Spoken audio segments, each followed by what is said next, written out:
هذه التهنئة مهداة لفخامة العريس الغالي أديب المراني، وهي مقدمة من الشاعر يحيى أحمد المراني وأبو عمرو المقري ومحمد فؤاد الكبودي ومجلي حمود المراني، فألف ألف مبروك ودام الله السرور. عبر الكواكب والثريا والنجوم مع الشهاب، مرسل خطاب التهنئة باللحن والصوت الحزين، نهدي أديب أبياتها يجزلها بأجمل خطاب، ونقول ألف مبروك يا الغالي ويا ليث العريس.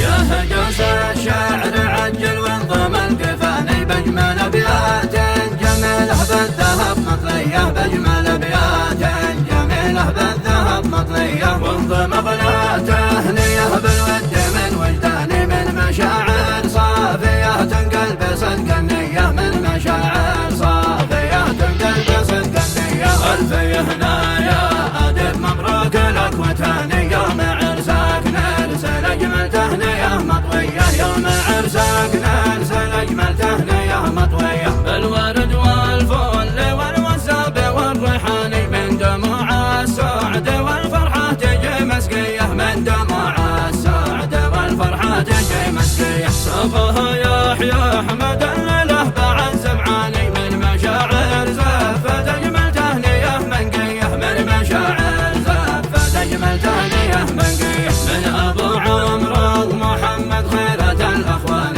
من مجلي لك تبارك الغلا معنية، من مجلي لك تبارك الغلا معنية. يا أدب هنا بعرسك وسعد وجداني، والتهاني لك نقدمها بصدق النية، والتهاني لك نقدمها بصدق النية. والفحيا كل وفد داخل الأعياني، من لفاني له مكانه في الحشا معنية، من لفاني له مكانه في الحشا معنية. والصلاة بجاه محمد سيدنا العدناني، ولبيته ما يهل امطارنا الوسمية، ولبيته ما يهل امطارنا الوسمية. يا هجوس الشعر عجل وانضم القفاني، بأجمل أبيات جميلة بالذهب مطلية، بأجمل أبيات جميلة بالذهب مطلية، وانضم أغلى تهنية بالود من وجداني، من مشاعر صافية تنقلب صدق النية، من مشاعر صافية تنقلب صدق النية. ألف